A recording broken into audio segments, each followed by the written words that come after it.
Welcome to Forgotten Scrolls, where we uncover the hidden mysteries of the past. Today, we dive into the mystery of the Tower of Babel, how languages were born. If you enjoy ancient secrets and lost stories, don't forget to hit that subscribe button and drop a like. This is just the beginning of our journey through history. What if I told you that every language on earth, every word, every accent traces back to a single moment of divine punishment? The Tower of Babel isn't just a biblical story. It's humanity's oldest explanation for why we can't understand each other. Tonight, we'll unravel how a towering ambition to reach the heavens shattered into thousands of tongues, and why this myth echoes in cultures from India to Mexico. Dim the lights, settle in, and let's explore the mystery that still haunts linguists today. The Genesis story paints a world where every human spoke the same language. No translators needed, no awkward miscommunications, just complete understanding between all people. This was the world before Babel, a brief moment of perfect unity. That wouldn't last. We're told the people migrated east and settled in the land of Shinar, what we'd call southern Mesopotamia today. There, they made bricks from mud and tar instead of stone, a detail that tells us exactly what kind of construction they were doing. Their project wasn't just any building. They planned a city with a tower so tall, its top would reach into the heavens. Not for worship, not for shelter. Text makes their motive clear. Let us make a name for ourselves. That last part is important. This wasn't about community or survival. It was about legacy, about humans putting themselves at the center of everything. The tower was a statement, an architectural middle finger to the divine. And like any grand gesture of human pride, it caught attention. Here's where the story takes its turn. The text says God comes down to see the city and tower these mere mortals were building. There's something darkly humorous about that image, the supreme being having to descend just to get a proper look at what the ants on earth were up to. Ass! What he sees bothers him, not the architecture, not the engineering feat. They're unchecked. Potential, the Bible puts it bluntly. If as one people speaking one language they have begun to do this, then nothing they plan to do will be impossible for them. It's not the tower itself that's the problem, it's what it represents. Humanity united could achieve anything, even challenge the divine order. God's solution is swift and devastating. He confuses their language. Suddenly, workers can't understand each other. Construction halts mid-brick. Text uses the Hebrew word balal here, meaning to mix or confuse. One moment you're telling your coworker to pass a brick, the next you're hearing complete gibberish. Imagine the chaos at that construction site as teams of workers realize they could no longer coordinate. The project immediately collapses. Not physically, the text doesn't describe the tower falling. It's the social structure that disintegrates. Without shared language, cooperation becomes impossible. People fragment into groups based on who can still understand them, then scatter. Across the earth, the abandoned city earns its new name, Babel, from that same word, Balal, forever marking where human ambition met divine limitation. Here's what Genesis gives us. A world that starts with one people and one language ends, with many nations and countless tongues. The story explains linguistic diversity as both a curse and a necessity, the price of unchecked human pride, but also the mechanism that keeps our ambitions in check. That tower wasn't destroyed by wind or weather. It was undone by the very thing that made it possible, human communication. Interesting that the thing which once united us became the thing that divided us, isn't it? The name Babel does more than just identify a place. It tells the whole story in a single word.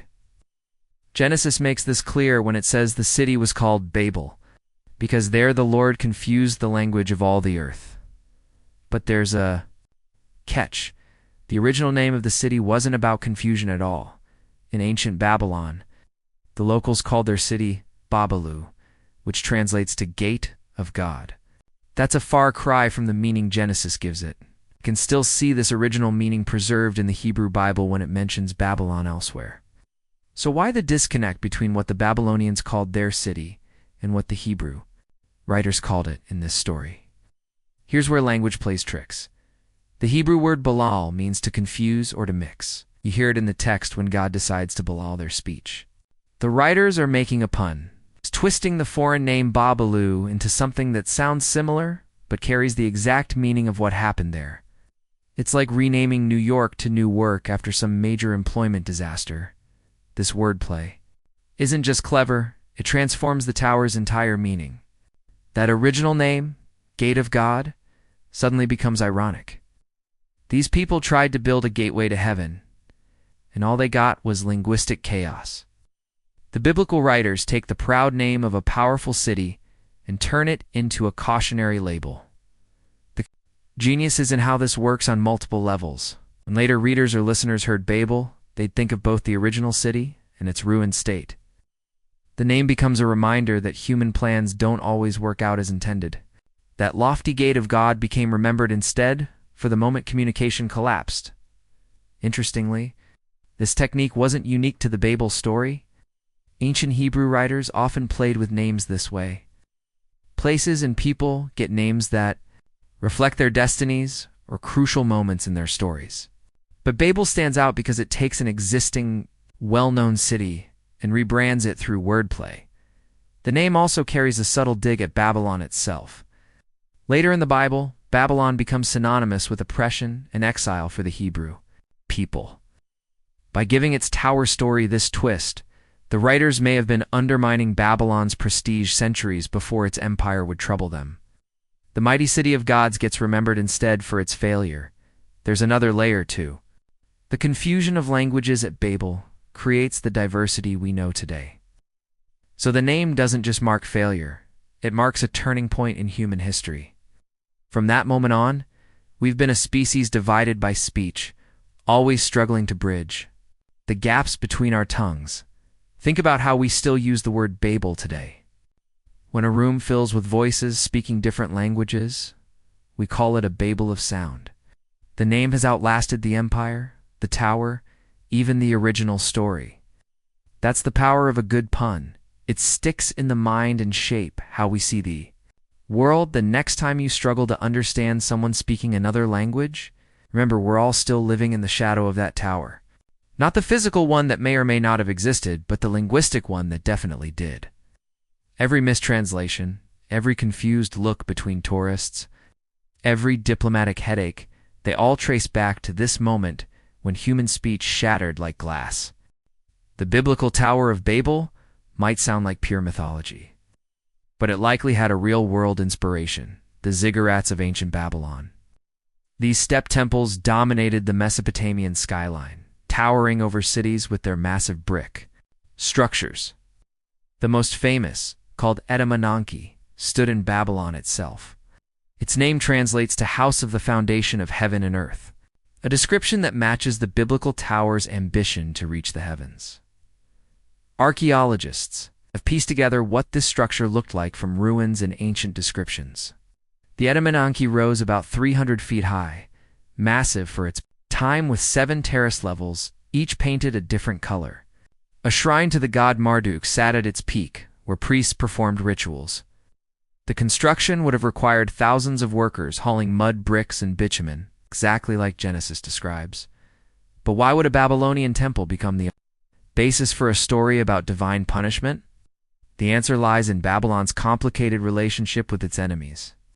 When the Hebrew people later faced exile in Babylon, they saw these colossal structures as symbols of oppression. The ziggurat wasn't just a religious site, it represented Babylonian power and pride. Historical records suggest the Etemenanki fell into disrepair multiple times. Alexander the Great supposedly planned to rebuild it before his death. Collapse could have reinforced the idea of divine disapproval that such human arrogance couldn't stand. The biblical writers may have taken these rumors of a ruined tower and given them new meaning. There's another clue in geography. Genesis specifically places Babel in the land of Shinar, an ancient name for southern Mesopotamia where Babylon stood. The details about using brick and bitumen also match Babylonian building techniques perfectly. Stone was scarce in the region, so they fired mud bricks and used thick tar as mortar. These specific construction methods wouldn't have been as common elsewhere. Interestingly, the tower's purpose differed between cultures. For Babylonians, Ziggurats connected earth to heaven for religious ceremonies. But in the biblical version, the tower has no religious function, it's pure human ambition. This shift highlights how the story was adapted to serve a moral lesson rather than record history. The timing adds another layer. The Genesis story likely reached its final form during or after the Babylonian exile, when the Hebrew people experienced Babylon's might firsthand. The image of God humbling their captor's greatest symbol would have been deeply satisfying. A towering monument meant to showcase power instead became proof of its limits. Modern excavations confirm this connection. In 1913, archaeologist Robert Koldewey unearthed the Etemenanke's remains, finding a square base measuring about 300 feet per side, large enough to match legendary descriptions. Cuneiform tablets mention kings like Nebuchadnezzar II, restoring the structure, showing its cultural importance over centuries. What's striking is how the physical facts evolved into myth. The real ziggurat was impressive, but not literally skyscraping. Biblical writers amplified its scale and transformed its meaning. Where Babylon saw achievement, they saw hubris. Where Babylon saw devotion, they saw defiance. This wasn't just creative storytelling, it was cultural resistance. By recasting Babylon's landmark as a divine warning, the Hebrew tradition turned their conqueror's pride into a cautionary tale. The Etemenanke's real ruins became symbolic ones, teaching that no human project lasts forever. Today, nothing remains of the Etemenanke but its foundation. Saddam Hussein once started rebuilding it as a nationalist symbol, but even that project stalled. The tower keeps crumbling across history, always just out of reach, much like its builder's ambitions. The lesson persists: build too high, and the ground beneath you might not hold. The original Genesis account never names who built the Tower of Babel. That changed when later storytellers introduced Nimrod, the archetypal rebellious ruler. Jewish historian Josephus, writing in the 1st century AD, pins the tower's construction squarely on him. He describes Nimrod as a tyrant who convinced people to disobey God. Framing the whole project as an act of defiance, Nimrod first appears earlier in Genesis as a mighty hunter before the Lord.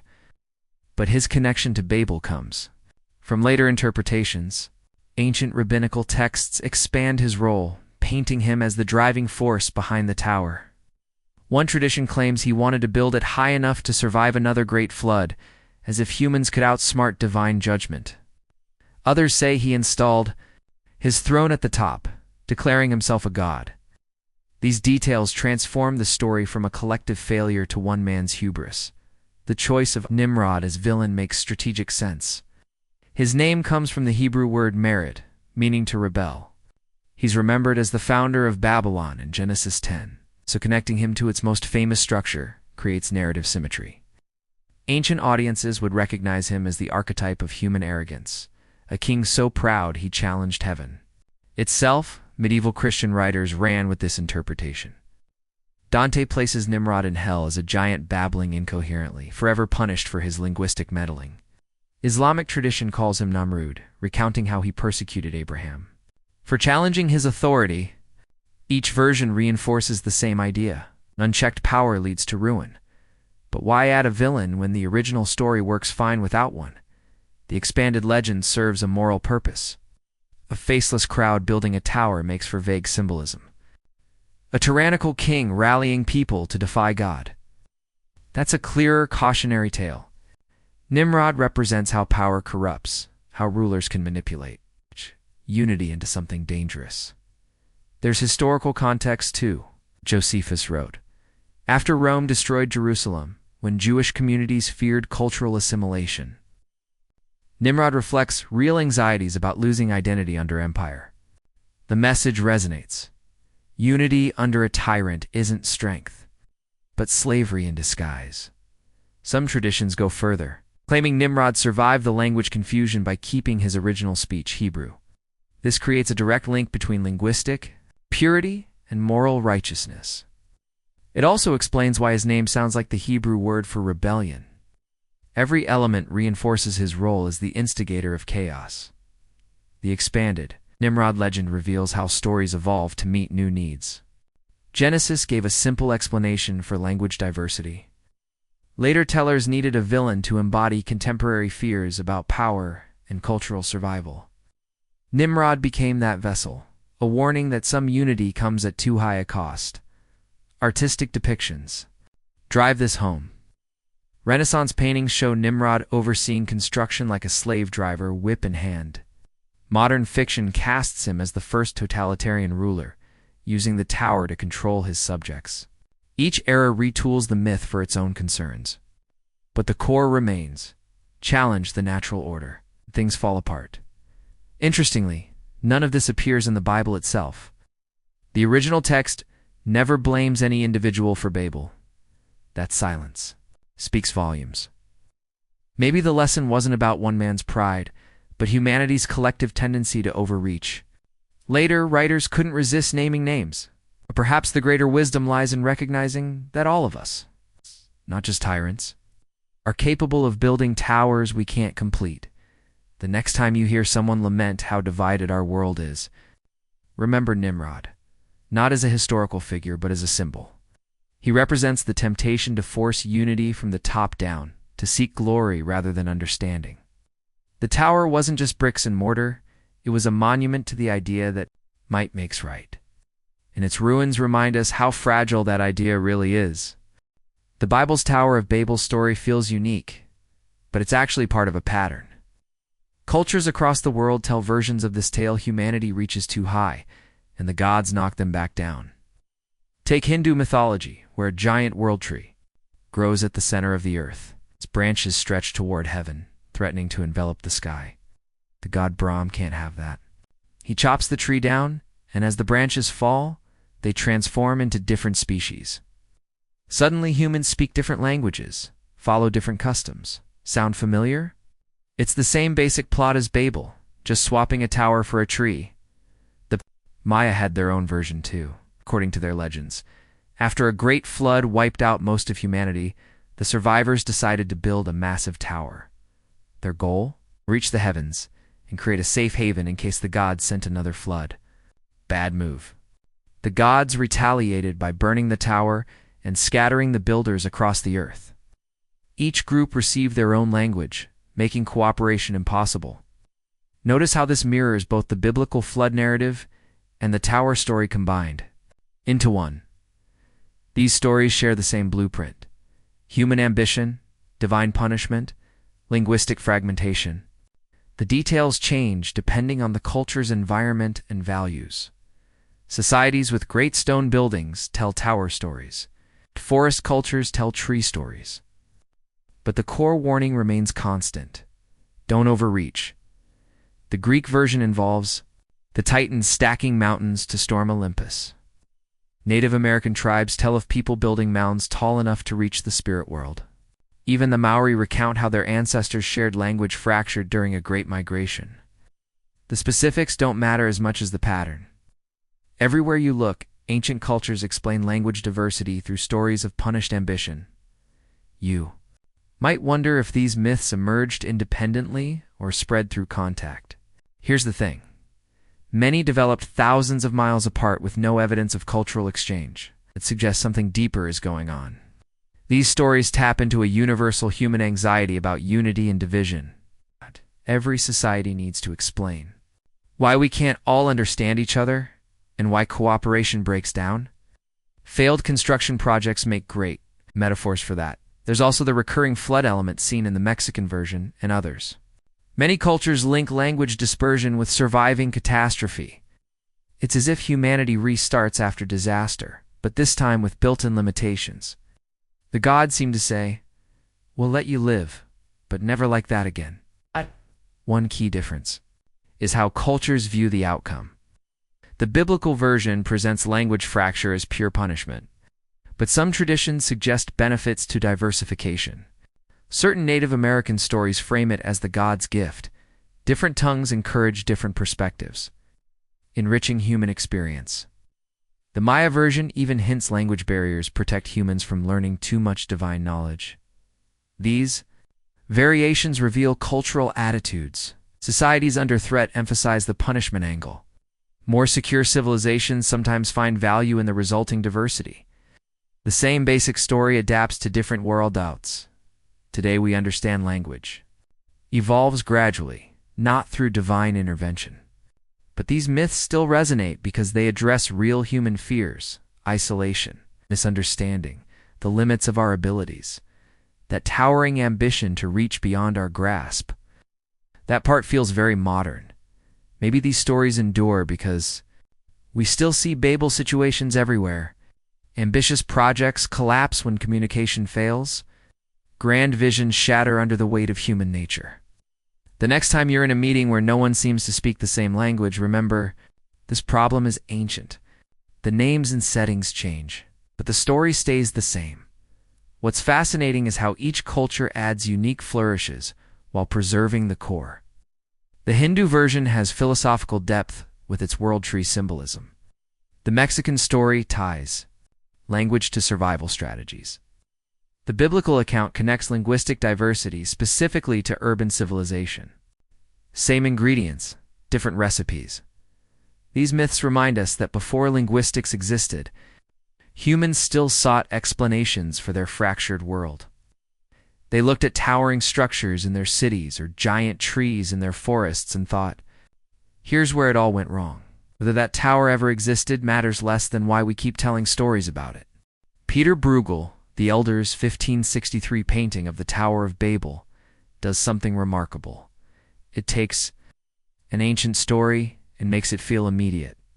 You're looking at a biblical scene, but the architecture screams 16th century Europe.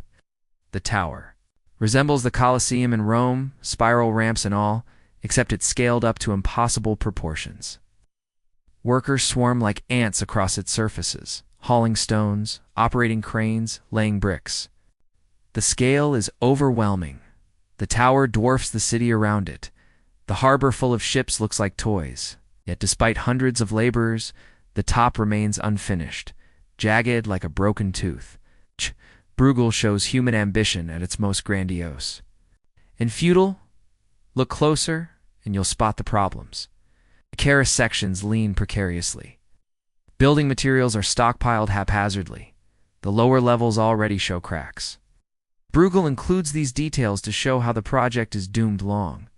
Before God intervenes, construction methods themselves contain the seeds of failure. The workers are building too fast, cutting corners. There's something very familiar about the chaotic coordination, the sense that nobody's really in charge. Modern viewers might think of poorly managed corporate projects or government boondoggles. Bruegel understood that human nature doesn't change. The inclusion of contemporary details wasn't accidental. By using 16th century building techniques and Renaissance architecture, Bruegel made the biblical story resonate with his audience. Viewers would recognize the scaffolding methods, the pulley systems, the types of tools. This wasn't some distant myth. It was happening in their world, with their technology. Notice the king visiting the site at bottom left, dressed in finery, surrounded by attendants. He's usually identified as Nimrod from the expanded legends, overseeing his doomed project. The workers don't even notice him. They're too caught up in their tasks. Bruegel plays with perspective to heighten the drama. The tower dominates the canvas, forcing your eye upward toward where heaven should be. But clouds obscure the top, reinforcing that humans can't reach the divine. Tiny figures stand on precarious platforms hundreds of feet in the air, no safety rails in sight. The painting makes you feel the dizzying height, the physical danger. Yet life goes on below, as if everything's normal.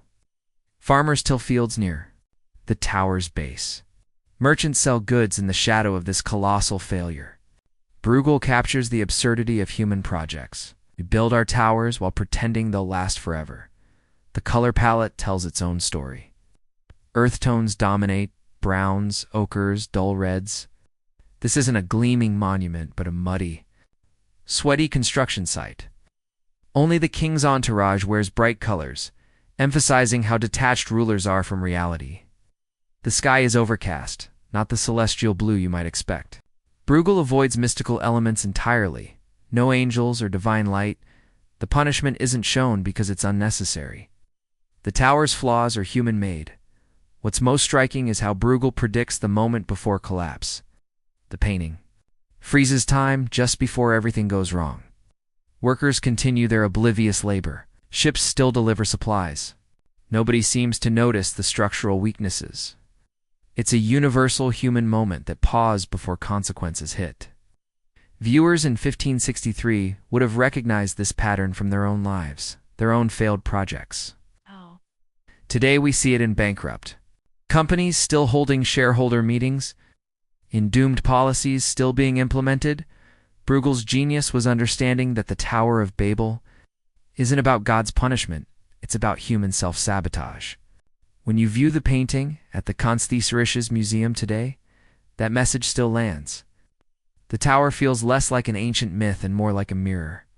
We're all still building our towers, still ignoring the cracks, still assuming we'll be the exception. Bruegel reminds us nobody ever is. The Tower of Babel story suggests all languages came from one source, but modern linguistics paints a messier picture. Scientists have spent centuries chasing the idea of a proto-language, that mythical first tongue before the confusion began. Some linguists claim to have found traces of it in short words that appear across continents. There's tick for finger, aqua for water. Tiny fragments that might, just might, be echoes of humanity's first words. Joseph Greenberg took this hunt seriously, developed a method called mass comparison, scanning hundreds of languages for similarities. His goal? To group languages into superfamilies and work backward to their origins. It's the scientific version of the Babel story, tracking how one language shattered into thousands. He noticed patterns in basic words and grammar across continents, verbs appearing in the same order, adjectives sitting in similar positions.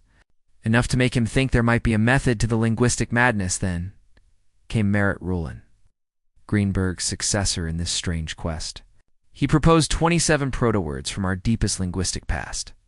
Short, simple sounds that might have formed humanity's first vocabulary.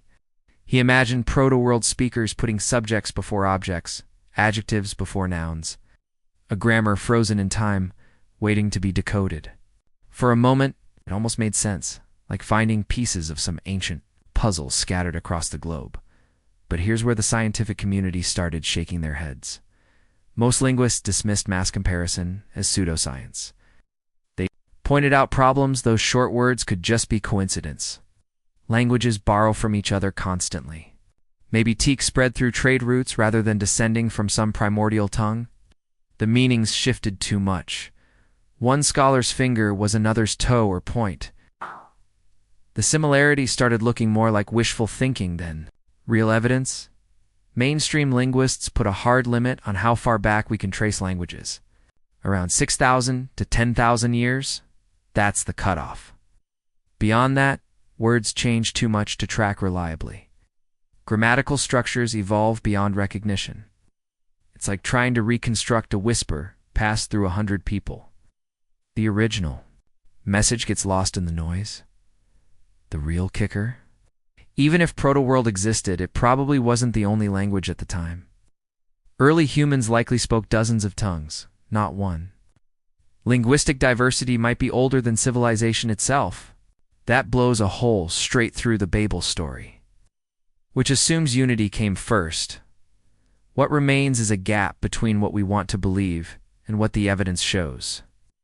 The Babel myth satisfies our craving for simple origins. One people, one language, one moment of divine intervention. Reality is less dramatic. Languages branched and merged over millennia, shaped by migration and isolation. No single catastrophe explains why we can't understand each other. Yet the search continues. Every few years, another study claims to have found connections between distant language families. The debate never really ends because the question cuts deep. Where do our words come from? How did we start naming the world? The Tower of Babel offers poetic answers, but science prefers messy truths. Maybe that's why both versions persist. One tells us what we feel, the other shows us what we can prove. Next time you struggle to communicate with someone speaking another language, don't blame God's wrath. Blame time, distance, and the endless creativity of human speech. We didn't lose some perfect original tongue. We invented thousands of ways to describe our world. That's not a punishment. It's just what happens when clever apes start talking. The Tower of Babel story gives us a simple explanation. One original language shattered by divine will. But languages don't actually work that way. They spread and change like tree branches, splitting off slowly over centuries. Take that word for father. Latin had pater. Over time, that became father in English, vater in German, per in French. Each change followed rules like how the P sound shifted to an F in some languages, but stayed the same in others. Linguists call these patterns sound shifts. They're predictable once you spot them. These connections let us build language families. The Indo-European family alone includes English, Hindi, Russian, Spanish, all descended from a single prehistoric tongue we call Proto-Indo-European. Linguists pieced this together by comparing words across languages. Noticing how night in English matches nakt in Sanskrit or nox in Latin, they found dozens of these cognates words from the same root, proving these languages share ancestry. But here's where it gets complicated. Proto-Indo-European isn't the only beginning. There's also Proto-Afro-Asiatic, the ancestor of Arabic and Hebrew. Proto-Sino-Tibetan gave us Mandarin and Tibetan. These roots don't connect to each other in any clear way. The Babel myth assumes a single starting point. But science shows multiple origins. Languages emerged independently across different populations, then branched out as people migrated and separated. There was never one unified human language to begin with. Early humans likely spoke many different tongues, each evolving its own grammar and vocabulary. The diversity we see today built up gradually over tens of thousands of years. Not in some sudden catastrophe, reconstructing proto-languages only takes us so far. Linguists use the comparative method to work backward from existing languages. But beyond about 10,000 years, the trail goes cold. Words change too much. Sounds shift beyond recognition. That's why we can't prove or disprove whether all languages ultimately trace back to one source. The Tower of Babel fills that gap with a dramatic story, but reality moves slower. A language doesn't fracture overnight because of divine intervention. It drifts apart as generations change pronunciations, adopt new words, or lose touch with neighboring communities. The real story lacks the tower's poetic drama, but it has its own fascination. Consider how English split from German. There was Proto-Germanic, the common ancestor both languages share. Then, around 500 AD, Germanic tribes invaded Britain, bringing their language with them. Cut off from the mainland, their speech evolved differently. Sounds shifted. Words borrowed from Celtic and Latin crept in. Centuries later, you have two distinct languages where there was once one. No divine intervention required, just time, distance, and human interaction. This happens everywhere. The Polynesian languages spread across the Pacific as sailors colonized new islands. Each isolated community developed its own version of the original tongue. Today, Hawaiian, Maori, and Tahitian are distinct but related branches from the same Proto-Polynesian tree. Again, no tower needed. Just geography doing its work. So why does the Babel myth persist? Because it's easier to imagine one dramatic moment than thousands of years of slow change. We like clean explanations, clear turning points. The truth is messier, full of overlapping dialects and gradual shifts that only make sense in hindsight. Next time you hear two similar languages like Spanish and Portuguese, don't think of angry gods scattering tongues. Think of cousins, growing apart over generations, keeping just enough in common to hint at their shared past. That's how language really works. Slowly, imperfectly, without any need for divine punishment. The cracks in our communication weren't made in a day. They've been widening since the first humans started talking. The Tower of Babel never really fell lit, just keeps getting rebuilt in our stories. Jorge Luis Borges proved that when he reimagined it as an infinite library in 1941. His Library of Babel contains every possible book, every combination of letters, every truth, every lie. Somewhere in those endlessly repeating hexagonal rooms sits the perfect book explaining everything. The catch: you'll never find it. The librarians wander the stacks like the builders of the original tower, cursed with infinite knowledge, but no way to organize it. Borges turned language confusion into information overload, showing how the same problem haunts us, whether we're shouting over each other or drowning in data. Darren Aronofsky took a different approach in his 2014 film Noah. He smuggled the Babel myth into a flood story, showing Nimrod, that legendary tower builder, as a tyrant creating the first city. Movie gives him a moment straight out of ancient legends. As the floodwaters rise, he climbs his incomplete tower, clinging to human achievement even as divine judgment crashes down. Aronofsky turns the tower into a symbol of everything Noah rejects: human pride, civilization's arrogance. The scenes glow with unnatural firelight, making the structure look less like biblical architecture and more like a nuclear power plant. It's Babel retold as climate change allegory. Modern filmmakers keep returning to this story because it fits any era. Watch any political debate where people yell past each other, that's Babel. Scroll through social media arguments where no one reads the full thread, that's Babel too. Sci-fi versions pop up in stories like Arrival, where aliens communicate in circular symbols humans struggle to decipher. Even video games use it. The Mass Effect series has the Tower of Babel myth play out on galactic scale when ancient civilizations keep building the same doomed structures. The adaptations always follow the same pattern. Take a communication breakdown, whether between lovers, nations, or species, and trace it back to that original shattered unity. Borges made it about information. Aronofsky made it about faith versus progress. Others make it about romance gone wrong. Like when two people realize they've been using the same words to mean different things. The core stays the same. We want to connect, but something always gets lost in translation. What's telling is how later versions add new layers of blame. The original Genesis story doesn't single anyone out, it's collective human ambition that causes the problem. Modern retellings love naming villains. Sometimes it's a greedy CEO pushing a skyscraper project too far. Sometimes it's an algorithm designed to maximize engagement by turning every conversation into chaos. We've updated Nimrod for every generation, giving the collapse someone to pin it on. But the most haunting adaptations are the ones without. Villains just systems too complex to handle, like when a hospital translation app keeps mixing up medical terms, or when autocomplete turns a heartfelt message into nonsense. These aren't about divine punishment. They're about how built-in flaws warp even our best attempts to understand each other. The tower falls because it was unstable from the first brick. That's why the myth sticks around. It explains why every solution to miscommunication seems to create new problems. Universal languages like Esperanto gain followers but never catch on.